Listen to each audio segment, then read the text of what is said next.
Welcome all sports fans, YouTubers, Facebookers, all social media across the nation. This is Uneducated Sports Talk, presenting college casual football talk. I'm your host, Clayton, also the host, my boy, Brian Wilkinson. We are back once again, guys. We're going to recap Week 5. We're going to talk about Week 6, preview that as well. Hey, a great weekend. I had a lot of good games. For the first time this season, we had a variety of quality matchups. And some won, some lost. But let's go on ahead and start off with the big one. Let's start off with Ohio State versus Penn State. And boy, was that a matchup to behold. Now, Penn State comes out with the loss, 27-26 in the game they should have won. But I feel like in this matchup, 3 years in a row, the team that's had the momentum or who had the edge through the first 3.5 quarters, all three teams are lost. So let's talk about that game in eggshell. Ohio State, how big of a victory was that against Penn State in that crowd, that environment? That was huge. Not only was that a top 10 victory for Ohio State, that was a conference victory for Ohio State, and one that all but guarantees they're going to win. They're going to win not only their side of the Big Ten, but also the Big Ten, because Wisconsin doesn't look good, who's probably going to come out on top of the other side. So, I mean, basically, we're already looking at pretty much Ohio State getting in unless they really, really mess up against Michigan. Awesome game, man. That Penn State environment, that all white out. It was just crazy. It was spooky. It gave me chill bumps. Man, it's a sight. Yeah, exactly, man.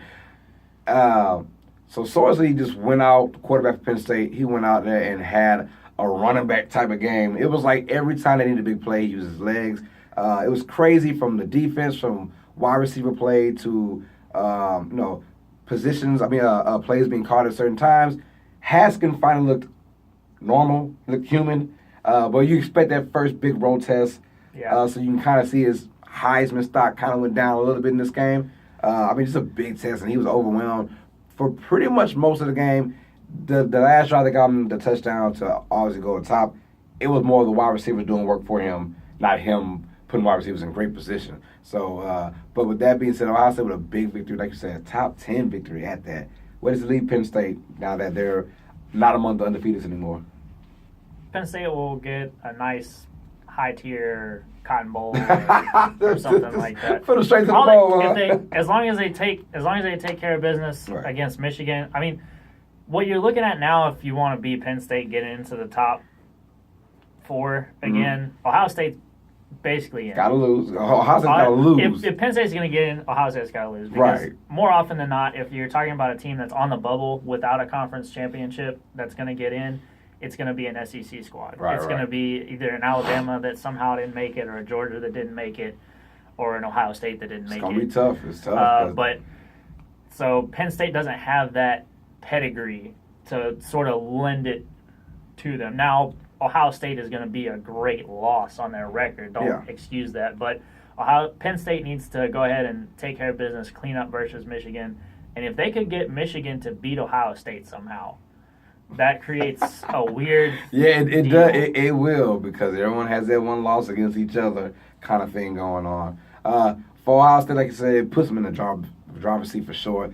Big victories over TCU in a neutral road game, you might say that. And then a big victory in Penn State on the road, a definite road game. So, that right there, your resume is just pow. So, I do like Ohio State's position. Penn State they're hanging on by a thread, but that Big Ten is not what it used to be. Just at the start of the year, we all saw that going on. So, these two teams might be the best teams in the Big Ten, and they already saw who's semi-better, which is Ohio State. Let's go with our game of the week. Our Team Vita versus Team Silos, and I went with Notre Dame. He went with Stanford, and yes, Team Silos, we finally got a dub in this thing, a W. With Notre Dame shellacking Stanford 38-17. About this game, Stanford had a great victory over Oregon, that comeback victory, and I thought to myself that was probably about as high as they're going to get for this season. It's just natural instincts, because now you're excited. You're talking about that 4 or 5 days into the next week when you should be focusing on Notre Dame and playing in Notre Dame. They're a decent team. They're a pretty good team, better than what I thought they'd be. 38-17 is nothing to sneeze at. They went in there and basically out physical a physical Stanford team. Your thoughts on that? It's definitely unfortunate to see a team like Stanford fall so flat, a top 10 squad, off of a big victory, just come out. It's a 7 versus 8. And look so defeated, overwhelmed. It was Notre Dame had that game won basically from the start. They were too physical. They were coming in and playing with a chip on their shoulder, like they were, everybody was talking about. They were sort of the underdog. They were the lower ranked of the two teams, and they came out and proved that they were better than Stanford at the very minimum. So that's good for them. They put them in the ground really confidently by more than 2 scores, which is what the pollsters and the college football playoff guys want to see. Right. So as long as Stanford keeps playing good football and keeps winning football games, this is a fantastic win for an otherwise mediocre schedule for Notre Dame. We'll talk about that later on in the show about Notre Dame's mediocre schedule. But no fear, B-Dub fans. You guys are up 2-1 so far. But Seahawks fans, we're in there 1-2. But we got our first W of the season. West Virginia versus Texas Tech, and that was a game in my mind. I thought, okay, West they're ranked pretty high than what you would assume they will be. Let's just be honest. But they were ranked at the time number 12, I believe, and a Texas Tech team that's always tough at home, but just because they can flat out put points on the scoreboard. At one point, we saw it was 35-10 at halftime. West Virginia. If you blinked your eyes a few times and then you look back up and you saw Texas Tech, who can score points, they're down by as less as like 6, I believe, in the game, or 7. They wound up losing 42-34. So that being said, West Virginia did what they had to do. They go in a road test against a really good Big 12 team. The reason why I say Big 12 because the high shootouts, but you go in there and you win. That's all that matters. That's a quality win over a Power 5 team that West Virginia got. Let's explain about Will Greer and his success right now, and what else did that have to show to be considered among the elite? The elites of the quarterback world. He's got really, West Virginia just needs to mount a win against a better opponent. Right.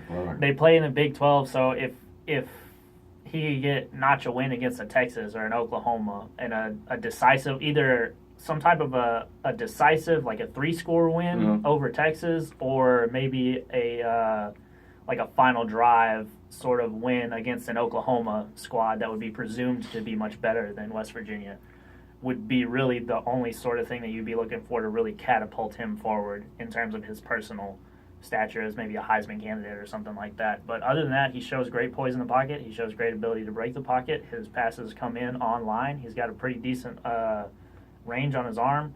Talking about a real good-looking professional quarterback. Right. Yeah, I like West Virginia. I like Will Greer as just the quarterback. He shows pro-ready. I think he's pro-ready. All the quarterbacks, for this draft class, he's the most pro-ready in my opinion. But they keep winning. They have a chance, but they're one of those teams that you lose one game and you're done. Mm-hmm. So I hope that model is being taught to those guys. We got to keep winning. And so far, so good. 42-34 is a victory over Texas Tech. Next game, we have BYU versus Washington. BYU was in number 20 against Washington, who was ranked number 11.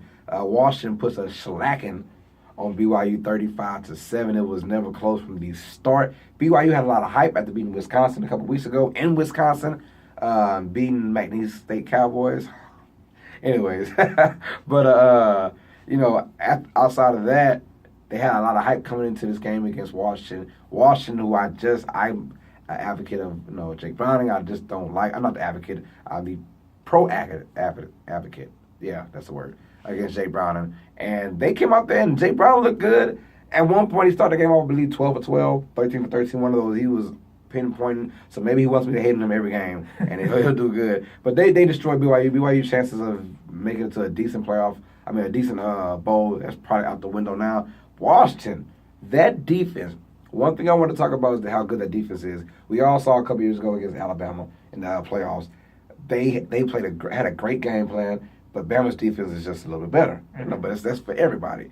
But Washington has consistently had a great defense over the last 3 years now. I want to explain, is that mind-boggling for you as it is for me? You guys want to know about that deal? No, I've actually been following Chris Peterson since he was coaching at Boise State a long time ago. Yeah, Talking about the famous Statue of Liberty play in the Fiesta Bowl. Right. And it's great because he plays, or he tends to fall back on an unorthodox scheme. He runs a 4-2-5 where you've got 4 down linemen, 2 linebackers, and 5 DBs, which is really a great scheme to run against today's spread out offenses when you think about it, because linebackers are supposed to kind of be like a jack of all trades, tool kind of guy. But if you've got 4 defensive linemen that are in there to rush the passer, you got 5 guys designated to stop in the pass, and 2 guys that are in there to sort of play midfield and kind of roam around where they're needed to be. Mm-hmm. And he coaches his guys up really well. His linebackers always, they fit their gaps. They know what they're doing. And his defense is just always really good. They're just, for whatever reason, he can't get to that Alabama level. He's always right under the cusp. And especially when you were talking about him being at Boise State with less competition and less sort of exposure, and obviously holding those teams to minimal numbers is pretty easy, but his defense has transitioned pretty well from there to Washington. I mean, even when they played Bama a couple years ago, it wasn't a blowout. It was a pretty close game. So I'm thinking about this year, they faced Auburn in a neutral site, and basically being the team that's on the road neutral site. Very close game, very good defensive game, and held Auburn, Auburn won and held them under 20 points. And now the same thing that goes on with another ranked team, BYU, only gets 7 points. Now you're playing at home. A little different story, but at the same time, it's still under 7 points with a ranked team coming to your building. So I'm like, man, the Washington defense, I mean, they are good. And their chances of making the top 4, I kind of like it if they can just, in their schedule, I don't see, now you see the Oregons coming in, the time maybe they face an Oregon team or a Stanford team, whatever, but I don't see them being bullied by those guys. I see them being the bullies in those games. As long as their quarterback comes to play, they should be fine. They have a really good chance, but they know one more loss and they're out for real. So to use that nice cliche we like in the college football world, their destiny is in their hands. Yes. All Washington's got to do is just keep winning. Keep winning. Oregon versus California. This came in as a ranked matchup. Oregon 19 versus California number 24. Oregon had that disappointing loss to Stanford. We all figured that Oregon was the better team in that game and just a better team overall than Stanford. For some reason, they look like they're back as that Oregon team we all saw just 7-8 years ago. Now, they actually get a big victory over California, 42-24. In California, by the way, and a ranked team at that time. We're ranked number 24. So, Oregon dropped to 19. I didn't really like that, but I mean, who you going to really pass up? Yeah. And then I guess they kind of spanked them for giving up the game. So, you know what? You're going to give a game like that, you might as well, be dropped lower. Does Oregon have any chance to win the Pac-12? How's their chances of winning that division or that league, that conference? It hinges on a game against Washington. And it's going to hinge on that defense that couldn't really stop Stanford. How are they going to stop Washington? Now, the offenses can definitely go punch for punch. Oregon can score just as well as Washington can score. So if they can get into a shootout with Washington, I think they have a really decent chance of actually winning this division. Because I don't see really anyone else in the Pac-12 that's going to be able to really contend. I mean, USC's already got 2 losses. UCLA is a couple of years out from being in contention. Right. A lot of years. You're talking about both Washington, maybe Wazoo. Right. Because Mike Leach can just put points up on anybody. There you go.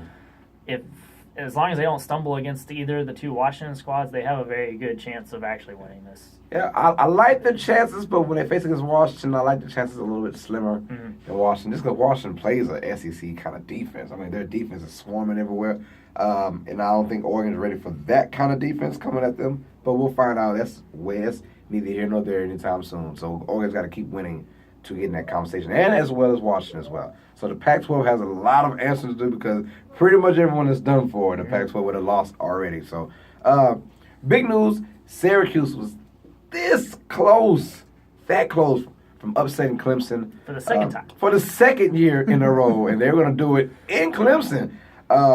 So we got, big news. So we all know that Trevor Lawrence, he got out of the game. Oh, by the way, Kelly Bryant, he didn't go to the game at all. So they're down to their 3rd-string quarterback. I'm sorry, I don't even know his name. But No, but the good news for Clemson fans is that Trevor Lawrence is back in practice. He should be back for the next game. But it was a close game, and Syracuse had this game pretty much when it came out to a 4th and 6 by that unknown third-string quarterback who came in and had a big 4th and 6 conversion to eventually lead him to the game. But yes, Clemson won that game, and now that Syracuse team has always been that Syracuse and Pittsburgh. For some reason, those two teams have always given Clemson fits over the last 3 or 4 years. But I just want to talk about Hunter Renfrow. We all know about his comments that he made about the trade week that we have now in college football, which is week 4. Basically, his comments were saying he just didn't like it, and if you commit to a school, this is an NFL. If you commit to a school, you should stick with it. Your thoughts on his comments? Well, for anybody that hasn't seen this article or seen any of these things, I just want to preface this with saying that Renfrow was actually taking third-team snaps at quarterback because they don't have enough quarterbacks on the depth chart That's anymore. true. I did hear that. Because Kelly Bryant left.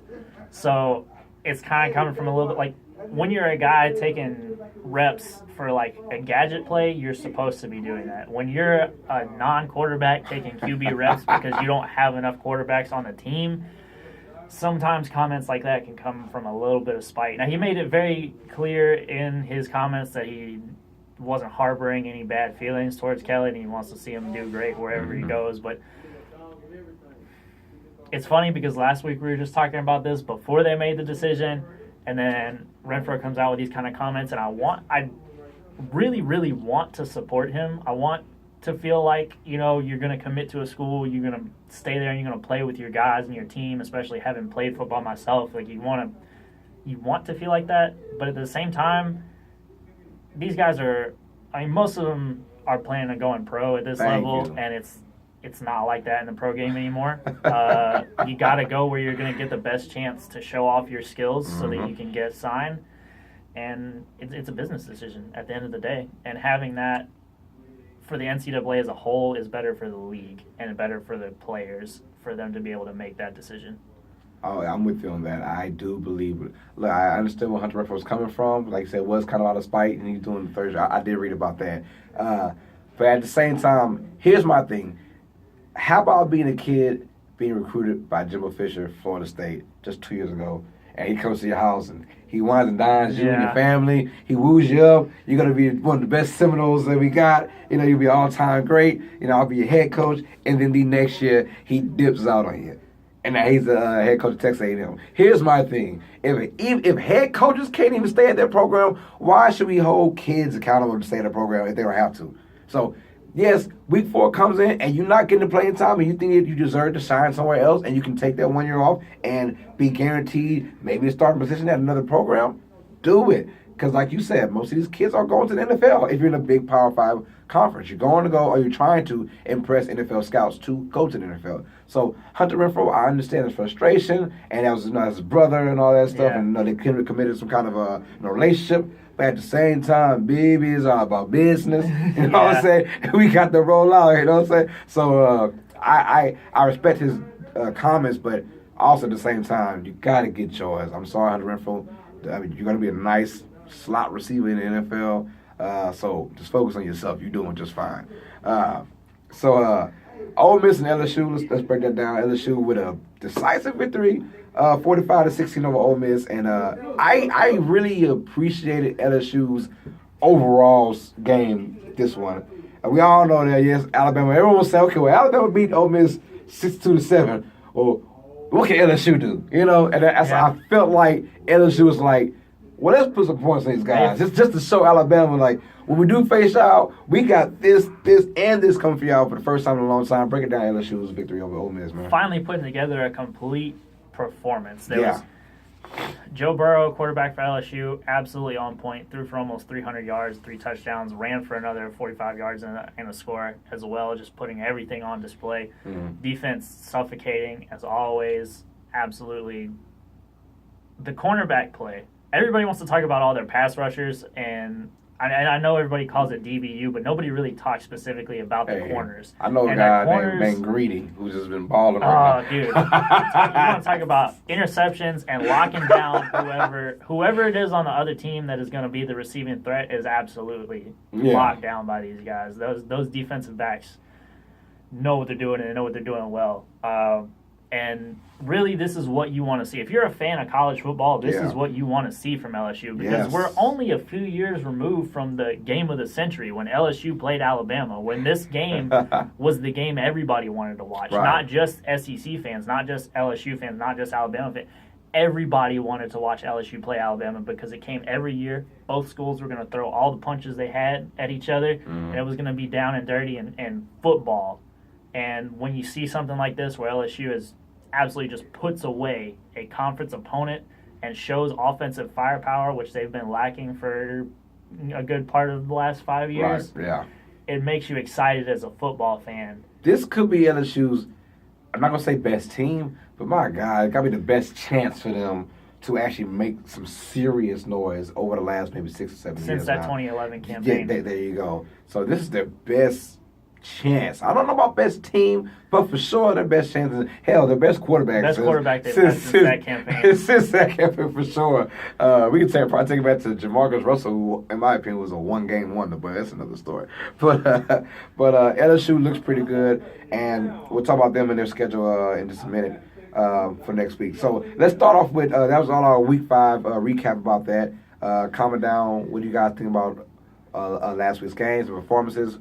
And what to look forward to for Week 6. Well, I'll break Week 6 down right now. In a nutshell, let's go with the Red River Rivalry. It's called the Red River Showdown. My man mentioned me earlier. But it's a rivalry, baby. It's going to be good. It's going to be good. Texas, who's been, 19-0 at halftime against Kansas State. And then they kind of slide and let Kansas score 40 points. But outside, I was like, those are the type of games that Texas usually, over the last 4 or 5, 6 years, they've lost those games.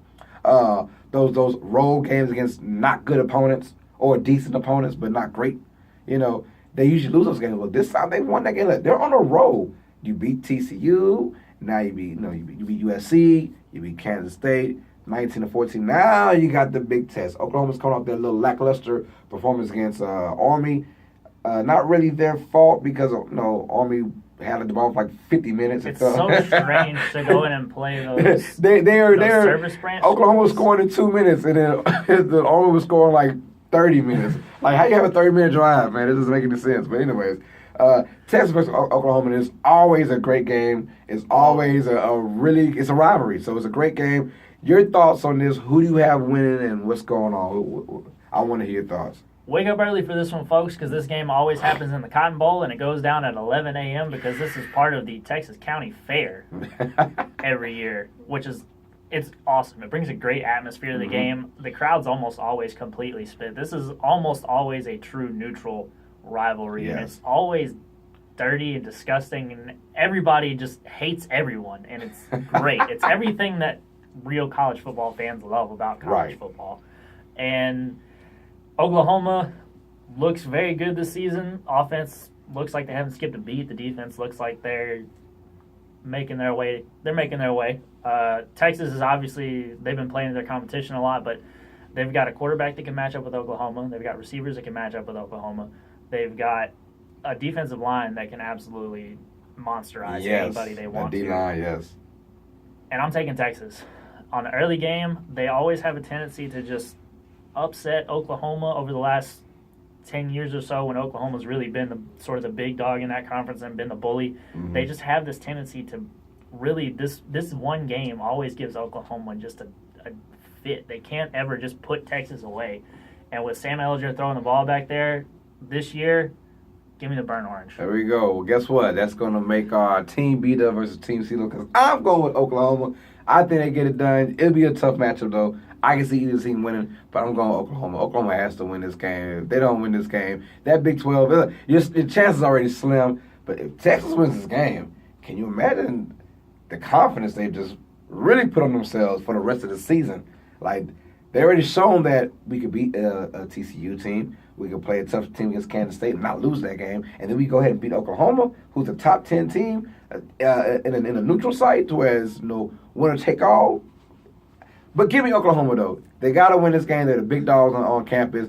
I think this isn't an Army or Navy team where you got to just worry about the runs and the runs and the runs. They can focus on playing regular football, I guess, or predictable football, and go back to the basics. I got Oklahoma winning this, but like I said, and like you said, Texas is a really good team, and with their quarterback now, Ellinger back there and doing things, it's going to be a tough game, man. So, I just want to throw this out because I read an article earlier this week that was really funny because this game there's so much surrounding it. Back in '99, Mike Leach was an offensive coordinator at Oklahoma and planted a fake script for Texas to find that Texas actually tried to use in the first quarter, and it led to 17. It led to a 17-0 Oklahoma lead. Wow! Texas eventually scrapped that script, went back to playing football, and won the game. But just to show that literally anything can happen in these rivalry games in college football, especially this one in particular, has some really just wacky things that go on. Yeah, gotcha. We got LSU versus Florida. That's going to be a really good one, too. LSU's another true road test against Florida, who's ranked 22. I haven't looked at Florida lately, but every time I saw them, they're losing. So I'm like, how are they ranked? But I guess I haven't seen when they've been winning. So Florida's ranked 22. LSU ranked number 5. Quickly, LSU's going to win this game, right? They should. They should, absolutely. They should win this game. They've got the line by 2.5, I think, on the ESPN index and on the betting index. Florida's a good team. They have the game at home. I think that's what gives them sort of the ability to stick around because they're kind of discombobulated right now.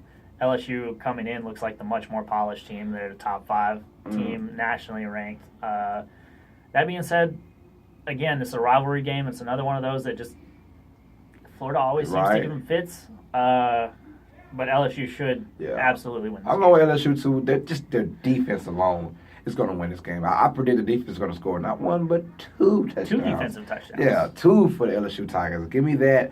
Florida's offense is just absurdly bad, so I'm going with LSU to win this in kind of domination fashion. And that's a statement game. They can go ahead and dominate a Florida team, a SEC rival, who's always looks been so great for LSU. Yeah.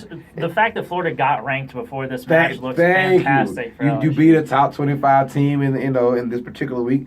So voters for later on can say, especially at that time, Florida was ranked 22. Especially when they have to flip and go to Georgia next week. Yeah, that's going to be a good one. Next week cannot come out fast enough, but let's focus on this week. Kentucky, sticking with the SEC, they're undefeated. 5-0. I'm like, what happened? What is going on? A team who beat Florida, matter of fact. They face Texas A&M and Jimbo Fisher. It's not going to be an easy task because Texas A&M only 2 losses come to Clemson and Alabama. So I'm like, okay, here we go. I like where this is going with Kentucky. If they win this game, what happens? If Kentucky wins this game, you're talking about probably, I want to say 5 SEC teams in the top 10.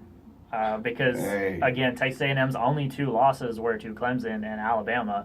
You're talking about Kentucky being undefeated, and you're talking about something that hasn't happened in over a decade, and that is the SEC East actually competing with the West, because now you've got Georgia and Florida and Kentucky all being top teams, all being ranked, and that's just, for any college football fan of this millennium, that's absolutely mind-blowing. Right. Kentucky has been terrible. The SEC East has been awful for as long as they can remember.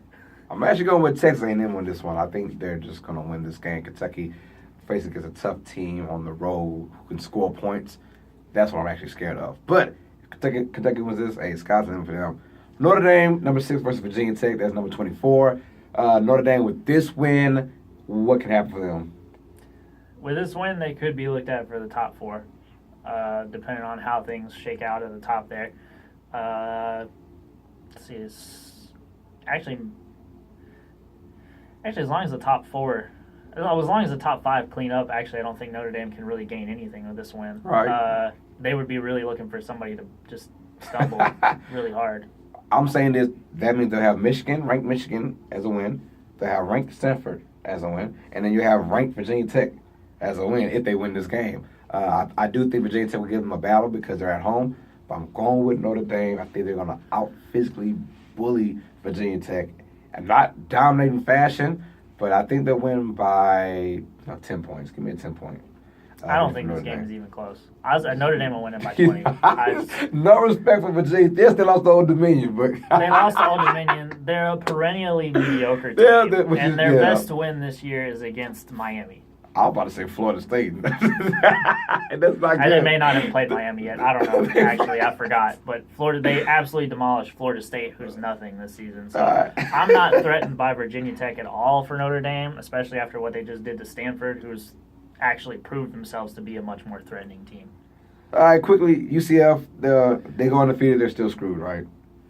Unfortunately. Yeah, we saw their schedule. Which is UCF, they're a top 10 team, in my opinion, but their schedule is just bad. This is the thing too. This is why I don't understand why Notre Dame is ranked number 6, because they don't ever take advantage of their ability. For those of you that don't know, Notre Dame plays as an FBS independent. What that means is they're not conference affiliated, and they do not have to schedule anybody.